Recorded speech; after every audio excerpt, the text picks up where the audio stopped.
आजचा दिवस 8वा देवी महागौरीचा। पार्वती मातेने भगवान शंकरांना पती म्हणून मिळवण्यासाठी कठोर तपश्चर्या केली। दीर्घकाळ वनवास, उपवास आणि साधनेमुळे तिचं शरीर अत्यंत कृश आणि काळं पडलं। तिच्या तपस्येवर प्रसन्न होऊन भगवान शिव यांनी गंगेला बोलावलं। गंगेच्या पवित्र जलाने स्नान केल्यानंतर देवी पार्वती गौरवर्णी, दिव्य आणि तेजस्वी झाली। त्यावेळी तिला महागौरी असं नाव मिळालं।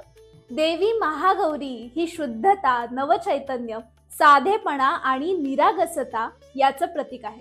त्यानुसारच आजचा आपला संकल्प आहे, आज मी माझ्या जीवनात शुद्धता आणणार आहे। मी भूतकाळातली नकारात्मकता सोडून नव्या सुरुवातीसाठी स्वतःला तयार करत आहे। आजचं ऊर्जा वाक्य आहे, मी शुद्ध आणि निर्मळ आहे। मी साधेपणातही तेजस्वी आहे। माझं मन शांत, स्वच्छ आणि सकारात्मक आहे। आजची ऊर्जा कृती आहे, आज घरात किंवा कामाच्या ठिकाणी नको असलेल्या जुन्या वस्तू बाजूला काढायच्यात, म्हणजेच डिक्लटर करायचंय। कारण जोपर्यंत नको असलेल्या वस्तू आपण घराबाहेर काढत नाही, तोपर्यंत चांगल्या आणि तुम्हाला हव्या असलेल्या गोष्टी घरात येत नाहीत। हे वाक्य तुमच्या शरीराला, मनाला, आयुष्याला, नातेसंबंधांना सगळ्याला लागू होतं।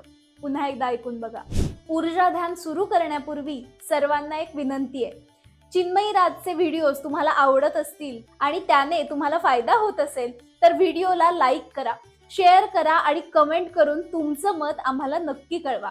ते आमच्यासाठी खरंच महत्त्वाचं आहे। चला तर लगेच ऊर्जा ध्यानाला सुरुवात करू।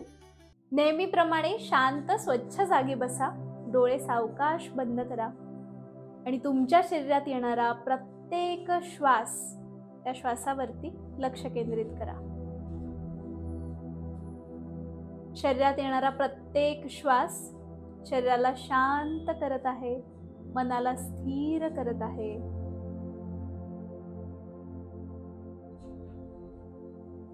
आज आपण चाललो आहोत नदी किनारी। देवी महागौरीच्या शक्तीला आत्मसात करण्यासाठी तुम्ही प्रत्येक श्वासासोबत एक एक पाऊल पुढे टाकत आहात। तुमच्या पावलाला थंडगार गवताचा स्पर्श होत आहे। पुढे जाताना अतिशय ताजतवानं वाटत आहे।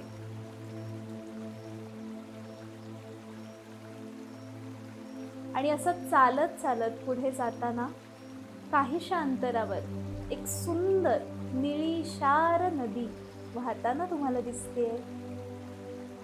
आता तुम्ही अजूनच झपाझप पावलं टाकत, पावलं उचलत नदीच्या दिशेने चालत आहात, चालत आहात, चालत आहात, चालत आहात।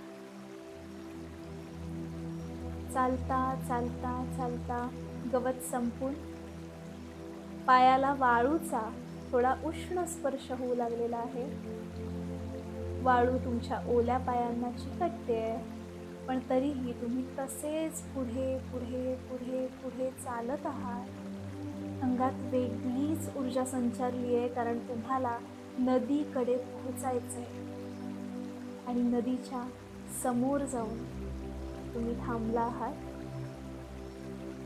आहा, अगदी निळीशार, स्वच्छ, मन प्रसन्न करणारी नदी।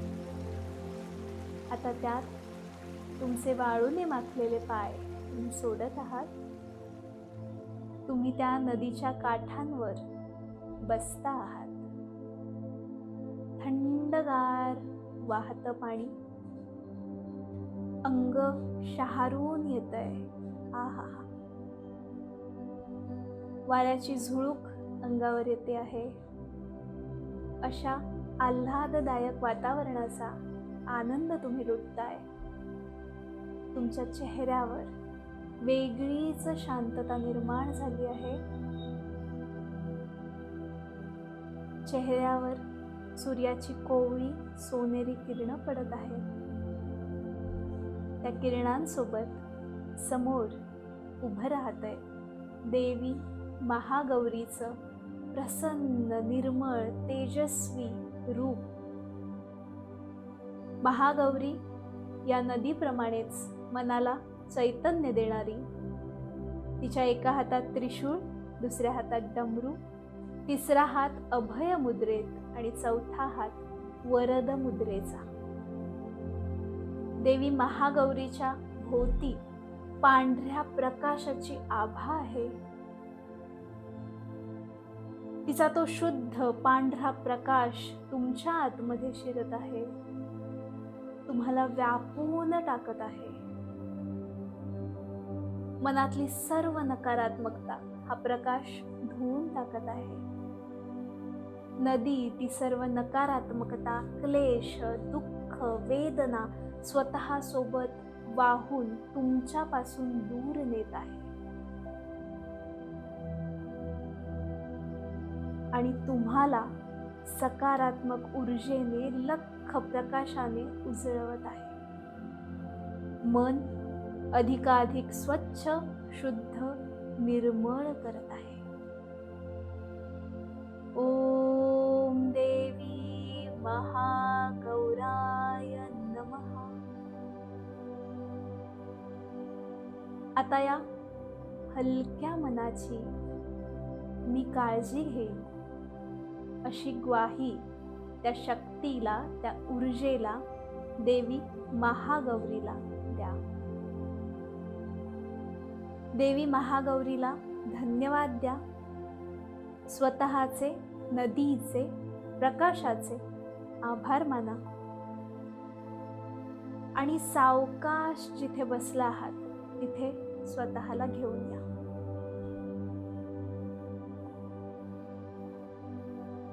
आता स्वतःचे हात जवळ येऊ द्यात, त्यांना जोडा,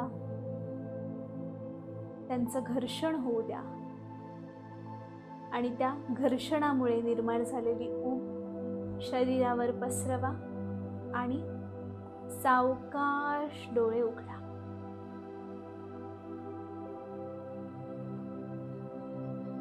इथे आपला Navratri self care, self growth सिरीजचा 8वा दिवस संपन्न झालेला आहे. तुमचं अभिनंदन, तुमचा अभिप्राय आम्हाला लगेच कळवा आणि आपण भेटूच उद्या म्हणजेच 9व्या दिवशी देवी सिद्धिदात्री हिच्या ऊर्जेसोबत. तोपर्यंत काळजी घ्या. धन्यवाद.